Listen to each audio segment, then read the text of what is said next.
My name is Bob Reich, and I want to thank you. You gotta hold it close. I want to thank you. I want to thank you. I want to thank you. I want to thank you for inviting me, but I also want to thank all of you for being here. This is important. It's important to our democracy. You may not know it, but merely the fact of this movement is beginning to change the tenor of debate and discussion in this country. I mean, people are now beginning to talk about the concentration of income and wealth and power in America in ways that were unacceptable just 5 weeks ago. People are beginning to say and understand that one of the reasons the economy is so bad is because so much income and wealth is going to the top that the vast middle class and the working class don't have enough purchasing power to keep the economy going.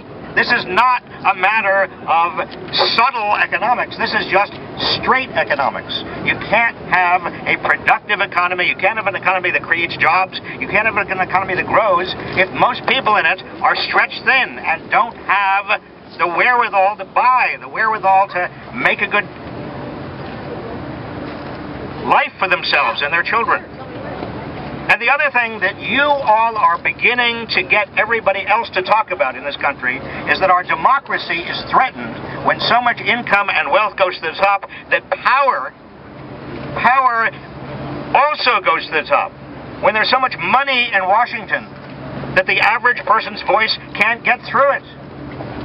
We have a Supreme Court that decided in that Citizens United case absurdly that the First Amendment guarantees and makes corporations people. I'll believe that a corporation is a person when Georgia and Texas execute a corporation. Now, here's the point, and I want to open it up to your questions in just a moment. The most important point is that in my view, this movement represents America. This movement represents what we all care about. This movement represents the best tradition of Americans who care about each other, not just about themselves. This movement represents the best of America that says this country and this democracy and this economy are not just for a handful of people at the top, they're for all of us. And I really do believe that we are on the cusp, we're on the edge of a fundamental change in this society. Because, and I'll tell you why, because this movement is spreading around the country. It can't be stopped. Around the world! And indeed around the world. And I'll tell you something else. When politicians in Washington or elsewhere around the world, when they see the people are rising, they begin to pay attention. And that is the only thing that gets the politicians to pay attention. And when the people are going rising. Different places That's than right. they anticipated. So let me take your questions. Yeah. Why not occupy the United Nations? Why not occupy the United Nations? Well, occupy whatever you want to occupy. They're not very powerful. Yeah. This is not acceptable. Well, I'll tell you, in my view, this movement has had an uncanny ability to go and do exactly what it needs to do, and that is spread around this country. Not just be a Washington movement, not just be a New York movement, but be an American and being a world movement. And that is what is getting attention. When too much goes to the top, when there is corruption, when basically people get a sense that the entire system is rigged, what do the people do? We save the system. But we got to vote first. I have a question. And we have to, yes, and we also have to, I'm going to take another question, but you're absolutely right. That means political engagement, political involvement, voting, but it means a grassroots movement. Grassroots movement. I have a question. So Obama's cabinet is all bankers. How do we occupy Obama? The question is, how do we occupy Obama? Obama's already occupied. Well, let me just say this. One of the big failures, in my view, of progressives and liberals and leftists and independents and everybody else, of people who really understand about the future of this country. One of the great failures is we have not been as active as we need to be in order to push Obama and push the Democrats and push people in Washington in the direction they should be pushed. And I think that's changing now. Yes. Do you think that the Federal Reserve is the root cause of a lot of the problems in this country? The question is the Federal Reserve the root cause of the problems? Yes. No. The root cause of the problem, I'll tell you, is number one, the excesses on Wall Street, the carelessness, the malfeasance, the disregard of the duty and responsibility of professionals on Wall Street, number one. Number two, a lot of people in Washington who were supposed to be regulators who are not doing their jobs. Number three, an ingrown system between Washington and New York and Wall Street in which there is a lot of political money going to an awful lot of people. And a lot of kids getting their heads kicked in. And a failure of a political system that is fundamentally now being run by money. And that's what we've got to stop. But isn't the Federal Reserve a private bank and all money start out as debt? The Federal Reserve needs to be more accountable and more transparent, and we need to know what's going on there, undoubtedly. Yes. Will you come to City Hall for the Police Commission meeting at 5:30 and tell them that it's important for us to be here? Yeah.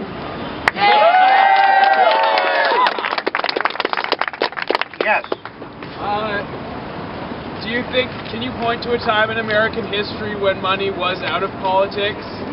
I can point to a time. Can I point to a time in American history where money was out of politics? Well, I can tell you that up until William McKinley's campaign in 1900, there was not a lot of money in politics. William McKinley's campaign manager said, we are going to get money into this politics, and we are going to go after the big money. And then Teddy Roosevelt came along, and yes, Teddy Roosevelt did depend on money, but Teddy Roosevelt said, no, I'm going to break up the trusts.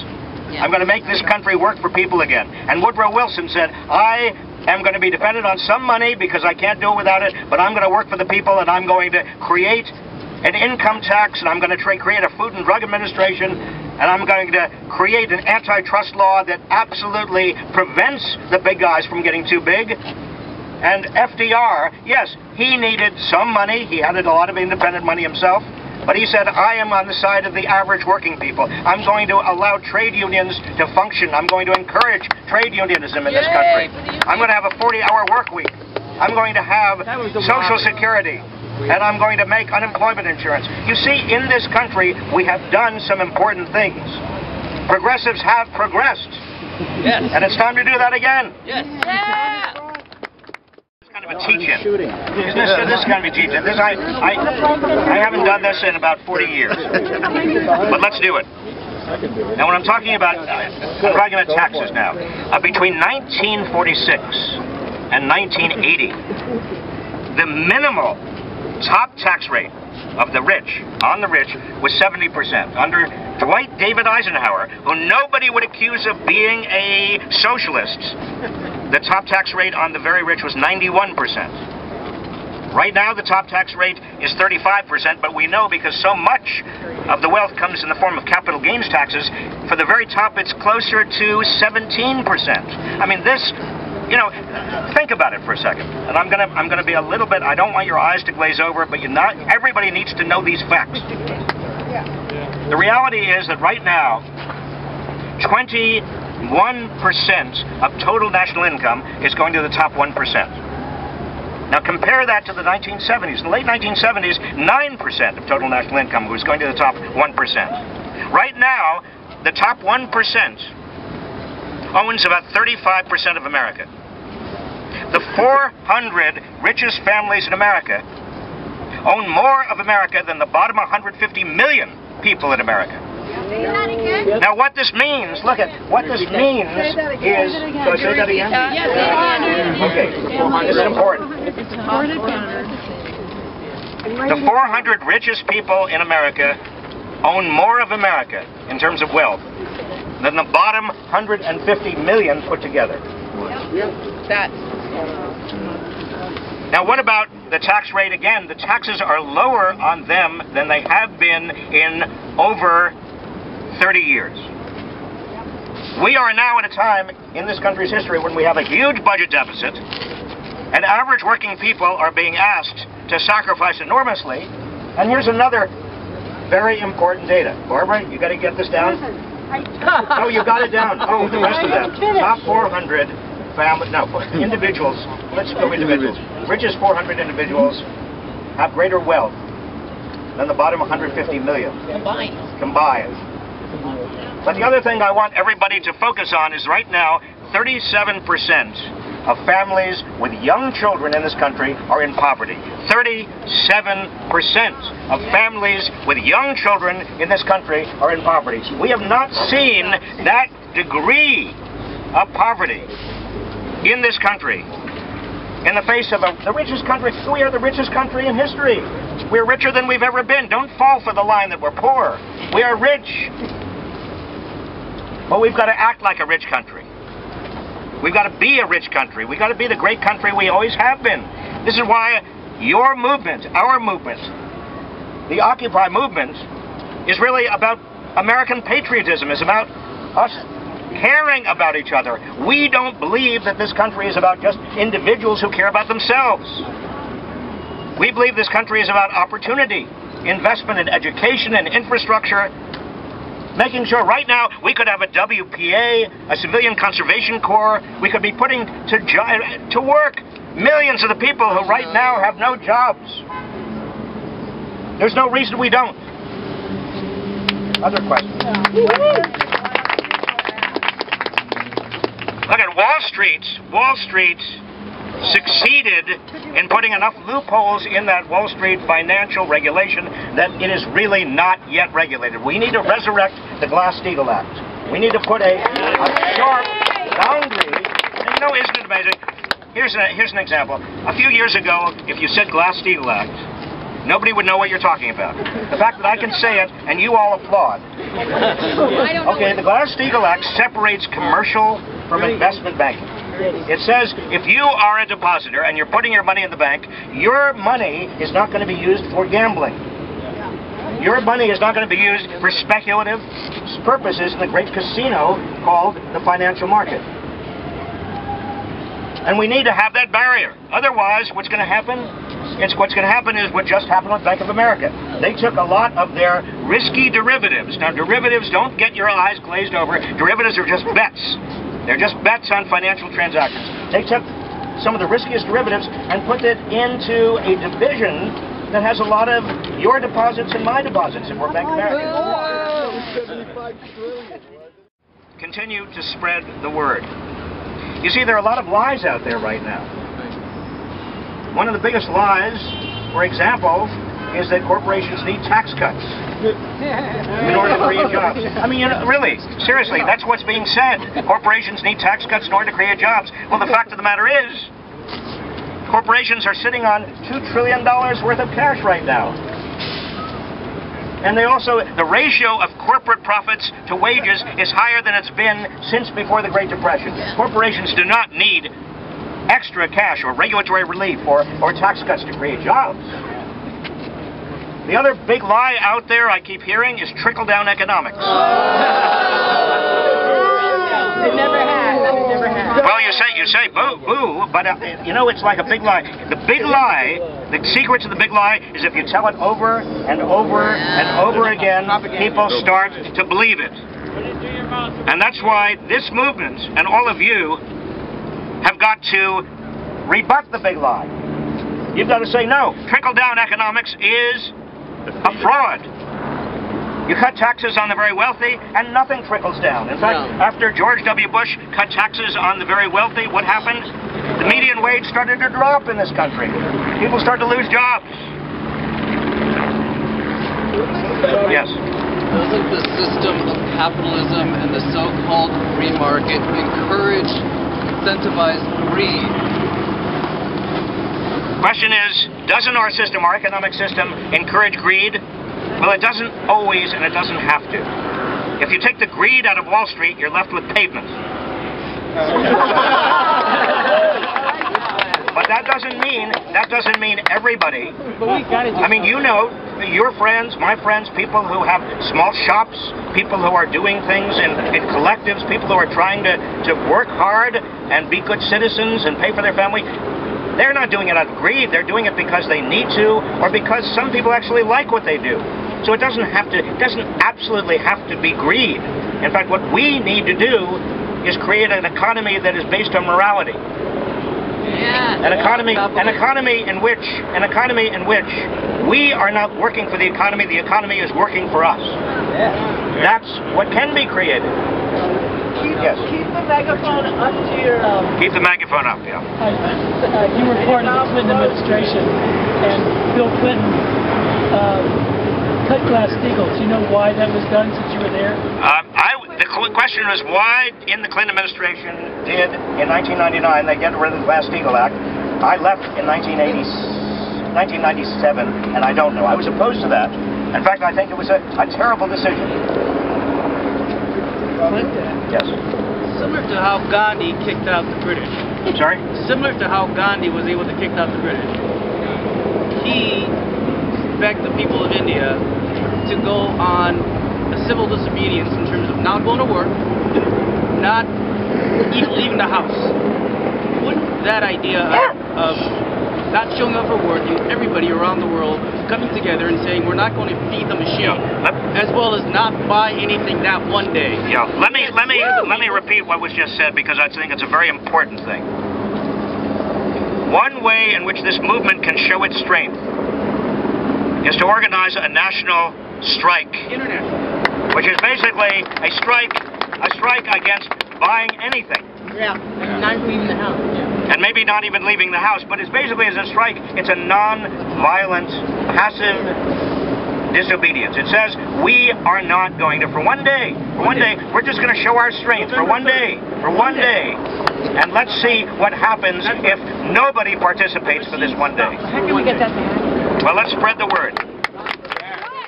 I can see some of you, you're my age, you remember the civil rights struggle, and you remember the struggle against Vietnam. What is very important to remember is you need discipline, you need patience, and you need nonviolence. And for outside critics who say, well, what do you stand for and what are your demands? You tell them, be patient. Because like the civil rights movement and like every other major movement in history, those demands percolate. We know what we are about broadly. We know we want a more just society. We know things have got completely skewed and out of whack. But specifically what we want or what you want, that will happen. That's coming. We don't want just a list of demands. Yes. Agreed. You say we need to save the system. Considering how partisan our politics are right now and how lobbyists are so influential in politics, can our democratic process system right now support that to achieve, reform? Well, you're asking, can the democratic process that is completely paralyzed, with one party, basically Republicans, saying no to anything that the Democrats come up with, and some Democrats almost as bad as the Republicans, how can we change fundamentally politics? The only way politics in this country changes over time is from the grassroots. The only way Washington changes is if people outside Washington make so much of a ruckus, non-violently, but enough of a ruckus that Washington can't help but pay attention.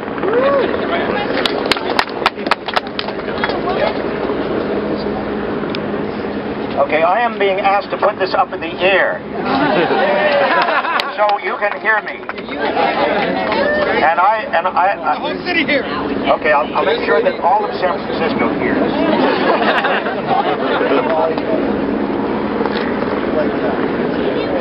On the relationship between the billions and trillions of dollars we're spending on occupation in the Middle East and Afghanistan and the economic situation. Bobby, turn up the volume. Thank you. Okay, the question is, what about this extraordinary, the doubling of defense spending after 9/11? And what is that being done to the economy? Well, I'll tell you what it means is we don't have the money for schools. We don't have the money to fix our roads and bridges and public transportation. We don't have the money for health care. We can't do what we need to do in this country And if I were asked, you know, what would one of my planks be in terms of change, I'd say at least half the defense budget.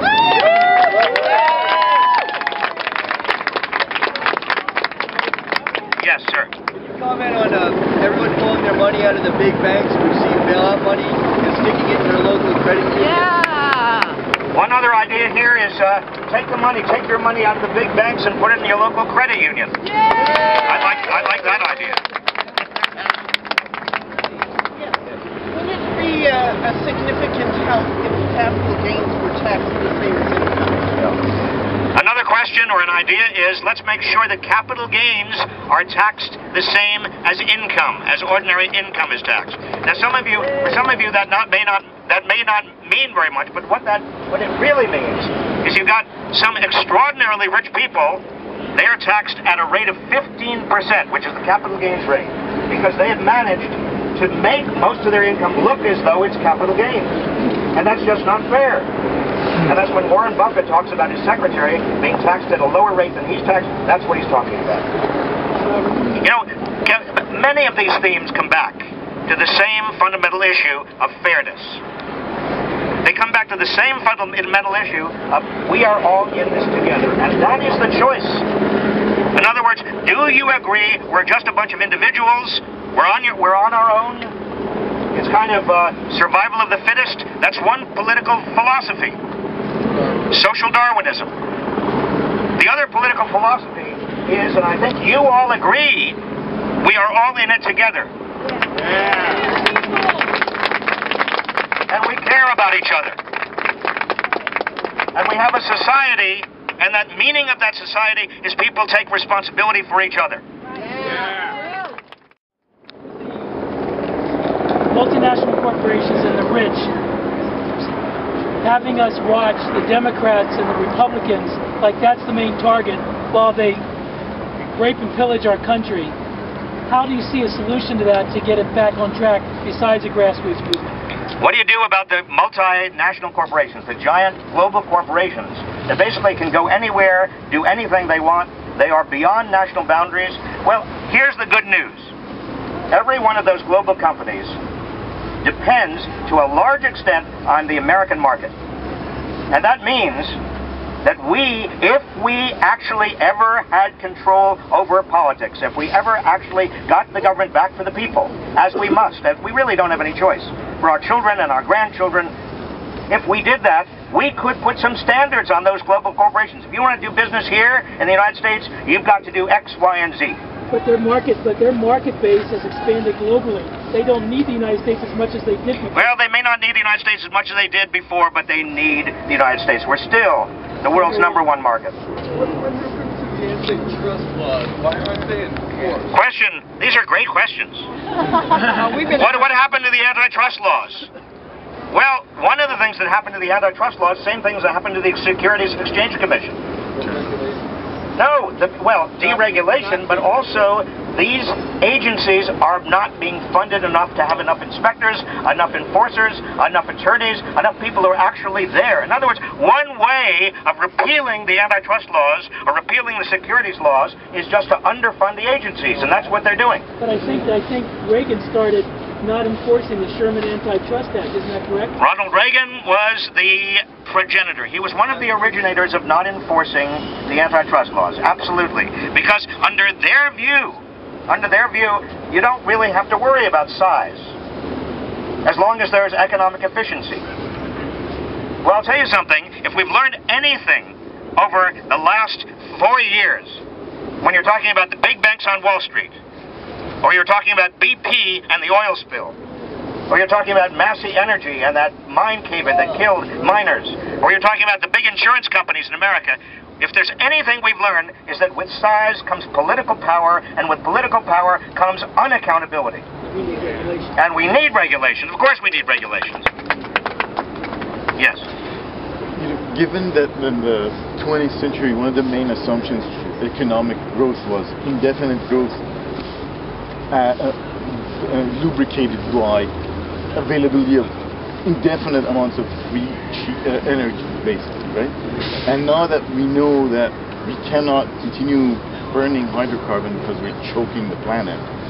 And that in the long run, I'm sure that is a very huge problem. So how are we going to incorporate that problem with solving our current economic problem? I hear the question is about sustainability with regard to the environment. How can we go on buying? How can we go on growing and maintain a good and sane environment? Well, here's one of the issues that we've got to, all of us, have got to understand. Instead of thinking about each of these questions as separate compartments, the environment over here, and healthcare over here, and poor people over here, and the war machine and military over here. What we've got to see is we've got to connect the dots, because they're all related to one another. They're all related to a system that is out of control. They're all related to a system that is so oriented to the bottom line with regard to some big companies that the human element, the element that says this economy is for us, we are not for it, this economy is for us, gets completely lost. We've got to make sure that the economy is no longer simply turning on the bottom line, on corporate profits. The test of an economy is not how many corporate profits it can generate, but the quality of life it generates for its people. Is it time for a third party? Is it time for a third party? Here's the problem with a third party. We have a winner-take-all system. That is, if you get the state of Oklahoma or the state of California 51%, that means you've got it all. And in a kind of winner-take-all system, a third party tends to split the vote of the people who are on one side of the ideological spectrum. So, I don't know how you feel about Ralph Nader. I think he's a great American in many respects. But when Ralph Nader came in there and took some votes, he helped George W. Bush, even though Al Gore won the election in 2000. One of our great enemies, and one of the enemies that you and I and others must fight, is cynicism. Do you hear me? Yeah. So many people, so many young people, so many old people, so many people in this country say nothing can be done. Nothing can be done. And the minute people say nothing can be done, you know something? The other side wins. Because nothing will be done. Yeah.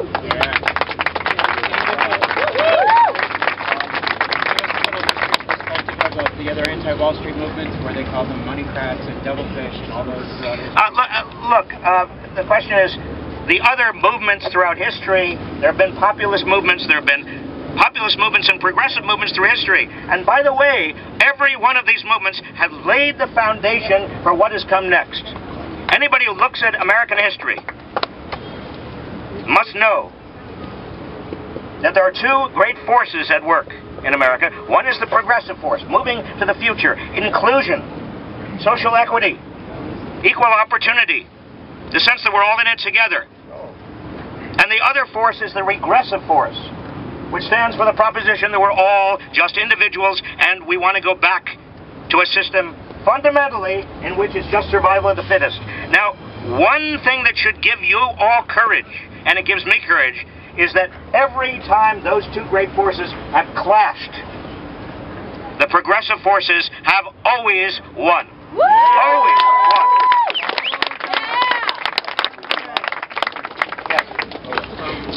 Big multinational CEOs like to think of themselves as John Galt type heroic characters, pulling themselves up by their own bootstraps, doing it by themselves.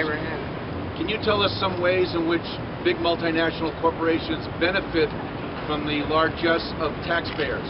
The question is, how do big corporations benefit from the largesse of taxpayers? Let me count the ways. There are subsidies, oil and gas, and there are subsidies for the pharmaceutical industry. Why do you think the pharmaceutical industry got that special break? So that Medicare would not use its bargaining leverage to get low drug prices. Every major industry in America, because of its political power and because we don't have adequate campaign finance laws and we don't have adequate controls on independent expenditures and lobbyists, every major industry in America gets directly or indirectly subsidized by you and by me and by everybody else here. And look at Wall Street. Look at the bailout of Wall Street if you want to see it absolutely close up. Well, it's about time average working people got bailed out. Yeah. It's about time we all help each other rather than simply help the rich get richer. Yeah. Now look at, here's another important principle. It's tempting to say all rich people are bad. That's not the case. Some very wealthy people in this country have behaved enormously responsibly. What we're talking about is those people in the top 1% who have abused their wealth, who are using it to entrench their privilege, like the Koch brothers. We want a society in which, look at even, I'll tell you something that is absolutely important and truthful, and that is, even if you were very rich, you would do better having a smaller share of a rapidly growing economy than a big share of an economy that's dead in the water because average working people don't have enough purchasing power to keep it going. Question is, and I'm just going to repeat the question. It's not my question, I'm just going to repeat the question. How do we hold our nose and vote for Obama when he has criminals in charge of the economy? That's your question. Now let me just say something. You can have the best people in Washington, and they are not going to be able to do very much that's good unless good people are organized and mobilized and energized outside Washington to push them. I mean, you can criticize. You know, a lot of people come up to me and they criticize people in Washington, and I say to them back, what are you doing about it? And that's the answer. What are you doing about it? We've been doing it for years. The question. Well, you've been doing it, and I've been doing it, but we need more people. In other words, there is strength in numbers. There's strength in unity. There's strength in a movement. I can't tell you how important it is for everybody here and everybody in Los Angeles and New York and Atlanta and Washington and Phoenix and every place else to join in this Occupy movement, because that fact alone is changing the politics of Washington. That fact alone is signaling to our political leaders that the people are awakening. The people are rising. Nothing is more important. Democracy is alive. Yes. Robert. Yes. Oh, okay. Yeah, okay, and then right. Either one. No, the importance of voting for Obama, it's so difficult for me. With friends and family saying, I'm not going to vote, I'm disgusted with him, and I understand all their arguments. It's the system, but I personally volunteered in Denver 2 years ago, and I'll go to 3 years ago, and go to a swing state next year. Look, I think the Republicans will be so much worse, and if we don't vote, that's what we're going to do. I'm just going to repeat what was said. And I'm paraphrasing, but I think I got what you said, and that is, even though you're not enthusiastic about Obama, the alternative, the Republicans, are going to be so much worse, they're going to take us back to the Stone Age. And so what we need to do is vote for Obama and vote for the Democrats, and then understand that that is only the beginning. That's only the beginning of our responsibility. Then we've got to push, and continue to push, and push hard. Brother Reich. Yes. Can you talk about the collapse of the education system in this country and its relation to all this? I'm a student who's going to be swimming in a sea of debt. You know, I plan on attending a master's degree, and it's becoming impossible to obtain an education. The question is, what about the education system in this country? Here's a student, and we have many, many students, and many of my students, they're swimming in debt. They have debt up to the eyeballs. 30 grand. 30 grand in the hole, or 40 or 50 grand in the hole, and they can't find jobs. And what's happening to our education? I'll tell you, there is no public investment that is more important than education.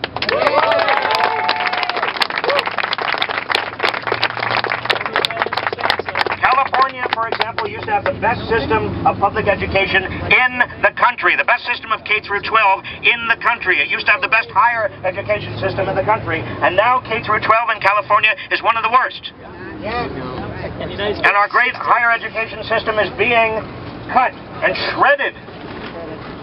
And why is that? It's because, number one, we are spending more money on prisons than we are spending on higher education. And number two, because we, instead of investing in our children and investing in higher education and K through 12 education and early childhood education, all critically important, we are watching as people at the very top get away without paying their fair share. If they paid their fair share, we could afford good education. If we had a small 0.5% transaction tax on every financial transaction, we could make sure that every child who was qualified could go into college. If we had a small 2% surtax on fortunes over $7 million a year. That is a 2% a year surtax on fortunes over $7 million. That would be over $70 billion a year. That would help our education system. Cut the military budget at least in half. Yay! You see, wait a minute. Some of you, I can tell from your eyes, you're looking at me and you're saying, I agree, but this is impossible. No way. No, it's possible. And I want you to just take the opposite view. Not only is it possible, it will happen if we continue to push.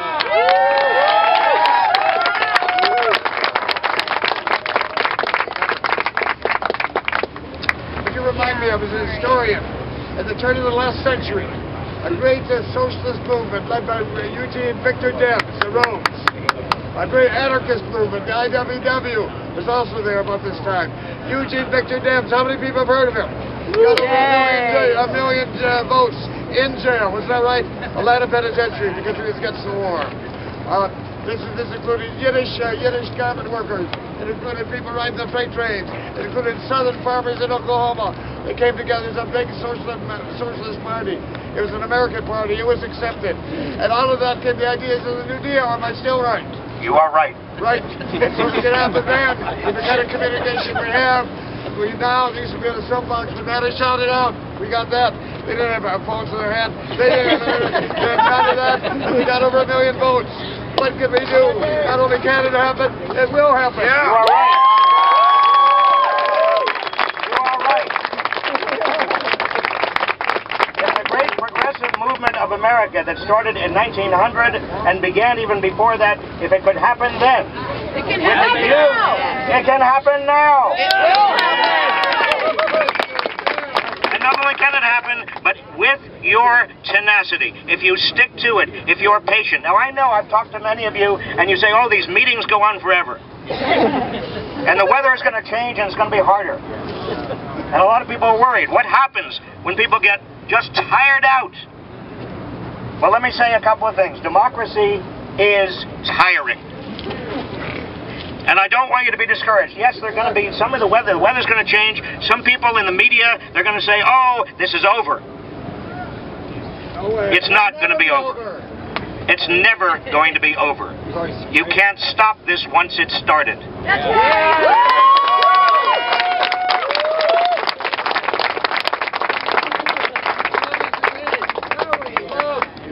Economy that is really based on people are either working for the government or for corporations.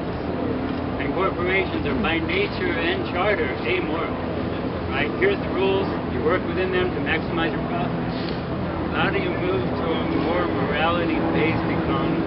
Yeah, really. How do we get a morality-based economy when corporations that run the economy are amoral and they're just based on profits? That's what they're supposed to do. Corporations exist for only one reason, and that is to make money. That's the only reason they exist. So how do you create a moral-based economy? You create it right starting here. The people are the only hope we have for changing the rules, changing the laws. How did we get a 40-hour work week? Unions. How did we get Social Security? How did we get unemployment insurance? How did we get worker safety and worker health? How did we get anything that we believe in, that we need? We did it because people mobilized. And they organized. We didn't wait for the corporations. So we need all of you to come back. Stay with us. We need you. We need you. People. We need you. Working people, we need you here. We got another question. Working people, we need you here. How do we overcome the amount of money and focus that's being put on watching the Republicans and the Democrats quibbling while all this money in the corporations and the rich have are cleaning our country like all empires have had happen through history? Look, over the next year, a lot of the political coverage over the next year is going to be about who's up and who's down. That's all it is. It's not about what's right and what's wrong. And the only way we get the conversation to be more than who's up and who's down, but really about what's right and wrong, is if we demand it. I can't tell you what an influence you have had so far on the national conversation. These are moral questions. What kind of society and economy do we want to have? Every major movement in America has started with a moral question. The Civil Rights Movement, the Get Out of Vietnam, anti-Vietnam movement. Every movement before that, the first progressive movement. These are fundamental moral questions. What kind of a society and what kind of economy do we want? And they are fundamentally questions that only we can answer. We, the people. Yes, sir. If business is about making profit, then education must be about collecting tuition, and not-for-profits must be about raising funds, and government must be about collecting taxes. That sounds cynical to me, sir, but let me say that. If corporations, he says, are about making money, then not-for-profits must be about collecting tuition and whatever else not-for-profits collect. And government must be about collecting taxes. Gets revenue from tuition. It's a moral disposition. In other words, what you are saying is it's all about money. That's all it is.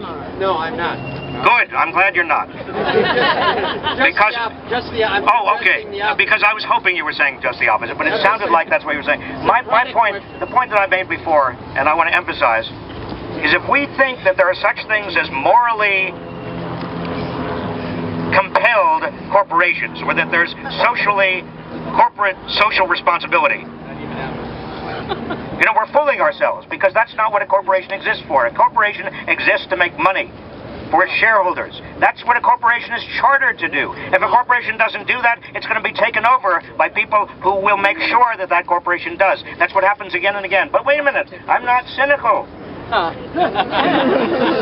That is why we need laws and rules and a public voice. That's why we need limitations on the power and the wealth of corporations to corrupt our political process. That's why we are in the fix we are in. We cannot rely on corporations to respond to the needs of average working people and most of the people of this country. We have to stick up for ourselves. Can any of what you're talking about be addressed without dealing with Citizens United first? Yes, thank you. There are about, I count 4 horrible Supreme Court decisions that I know about historically. Among them are Dred Scott, and Plessy against Ferguson, and Bush against Gore. But in that 4, let's not forget Citizens United against the Federal Election Commission. And what we got to do is we've got to work to make sure that when the next Supreme Court vacancy occurs, that Supreme Court vacancy is filled with somebody who is pledged to repealing Citizens United.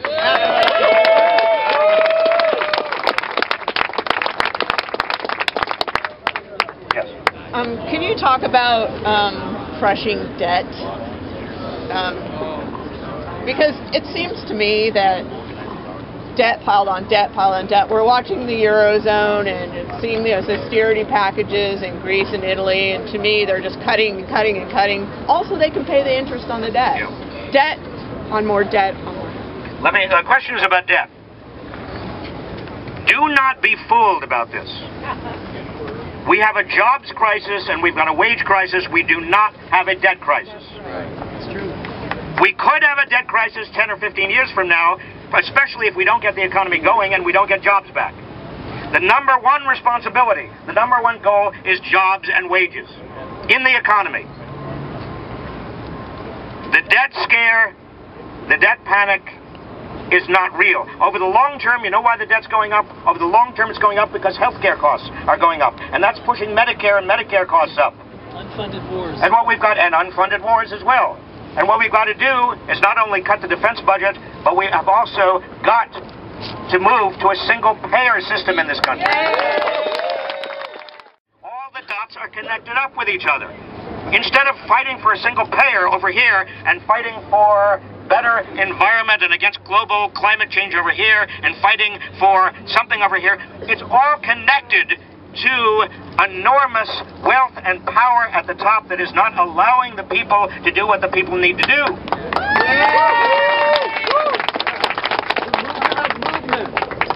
Speaking of enormous wealth and power at the top, I just heard on NPR that actually the banks they're starting to do very poorly. They're losing a lot of profit. Not Bank of America. Yeah, even Bank of America. But no, I'm just saying in the larger picture, so we have these events that are practically unmanageable.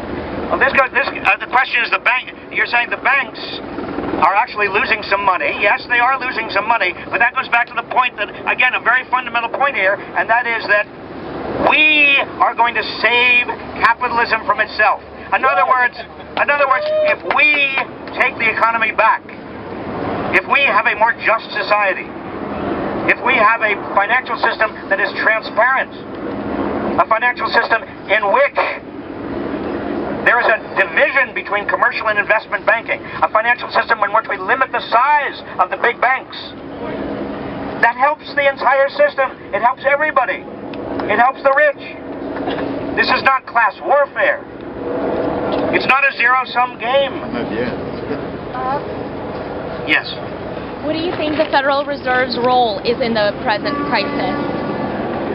The question is, we're getting very technical, but I'm happy. This is a teach-in, and I'll keep on going. I'll go until you get exhausted. The question is, what's the Federal Reserve's role in the current crisis? We talked about that a little bit before. The Federal Reserve, what did the Federal Reserve fail to do?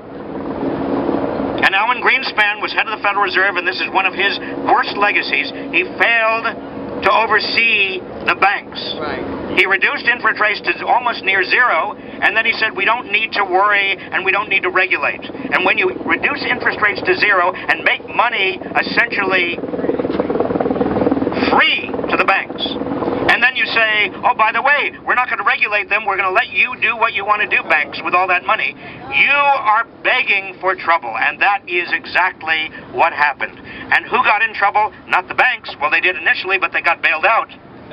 Who got in trouble? We did. Isn't the Board of Governors? Yes. Most of us have, since this surge, this birth happened, have had overarching concerns about being co-opted by a number of organizations or possibilities, and for that, thank you for reminding us that we only lose if we reduce what this movement represents to a list of demands, and not going into that. At the same time, I just came from Washington, where we had this amazing overlap of Tea Partiers coming in and all, and I think it's critical we increase our masses so that we're more inclusive of the deep pains and the needs of this country. We know what it's like to kind of work together futilely for 10 years. What's upsetting me is the way instead, since we're not stepping to simplify and reduce our demands, if you will, to a few, it's being done for us in the media, and I am concerned, because I am a leading art liberal for life, that we're become reduced to simply us versus them. We're petty, narcissistic. I want this because you had yours.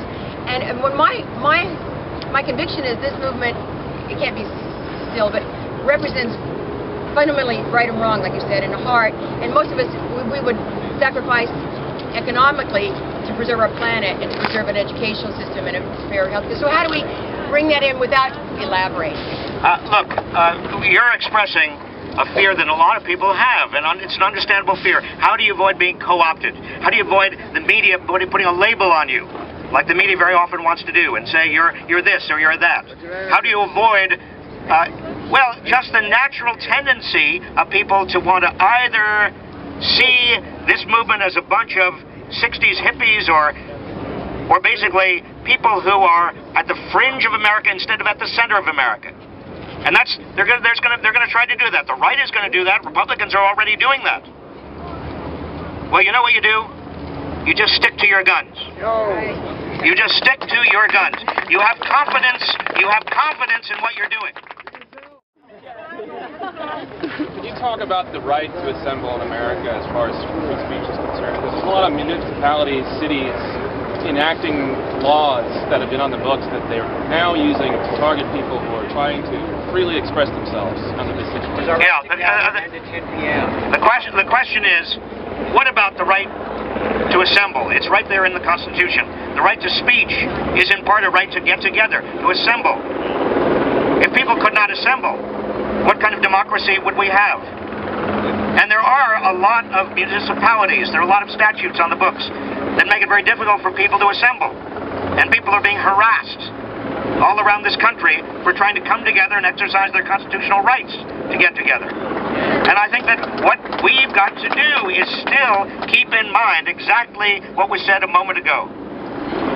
This is a people's movement. This is about the moral basis of democracy. Yes. This is about taking our economy and our democracy back from people who have taken it away from us. And that means, again, confidence. There are going to be fights along the way. This is not going to be easy. Anybody who signed up and thinks this is going to be easy, I have news for you. It's not going to be easy. It's going to struggle. But there's no struggle more important.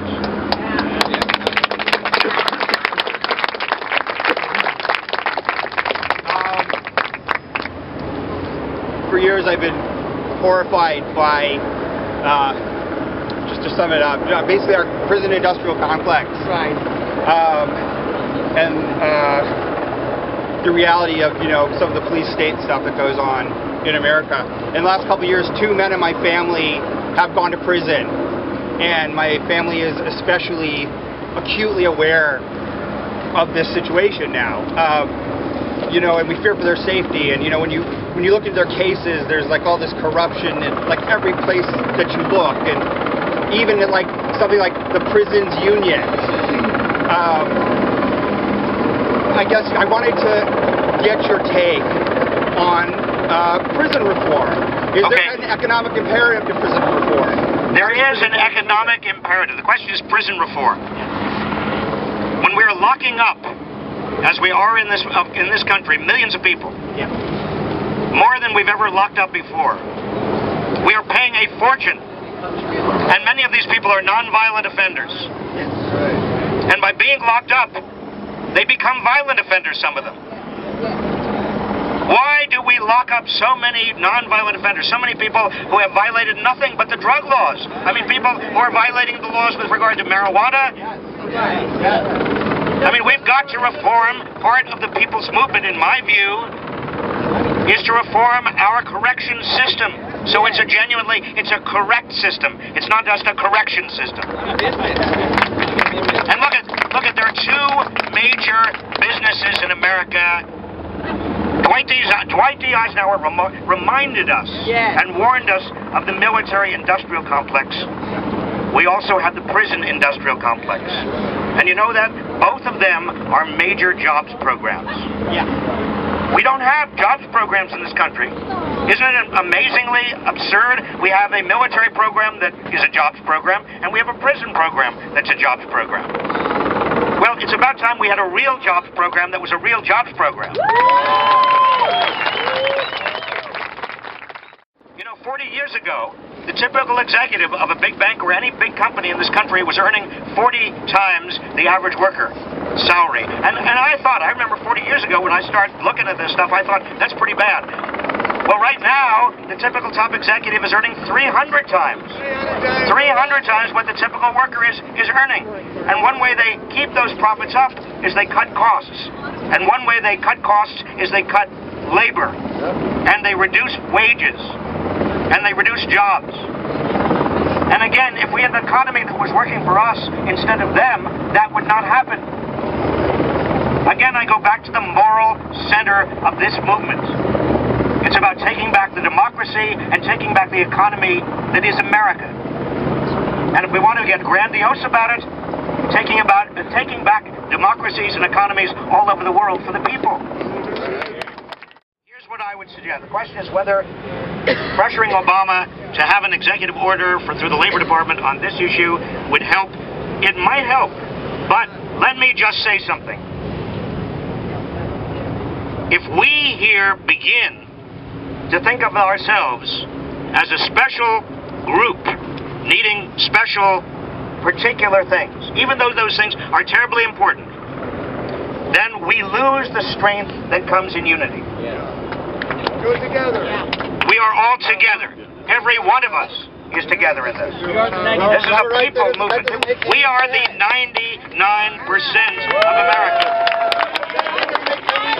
Robert Reich, I'm not letting you end there. That doesn't make any sense. She's talking about EDNA, non-discrimination protection bill that hasn't gotten passed, as far as I know. 1994. It's 1994 because, you know, Obama and those people will not touch gay, lesbian issues. I mean, like, except for, like, the military. I mean, that's not enough. So we can't. Of course it's not enough. Of course it's not enough. Disunity. It's not disunity to fight for gay, lesbian rights. It is not. No. Together and say, yes, this is going to make a better, more productive workplace. Wait, can I just say, we are here because we're supporting everybody's struggle. We are here. You know, the 99% are supporting not only gay, lesbian, and transgender and others. We are also supporting labor unions. We are also supporting people with disabilities. We are also supporting the average working stiff who is getting shafted in this society over and over again. We're supporting parents who are trying desperately to keep on going when they can't even find jobs. We're supporting the 37% of families with young children who are in poverty right now. We are supporting everybody's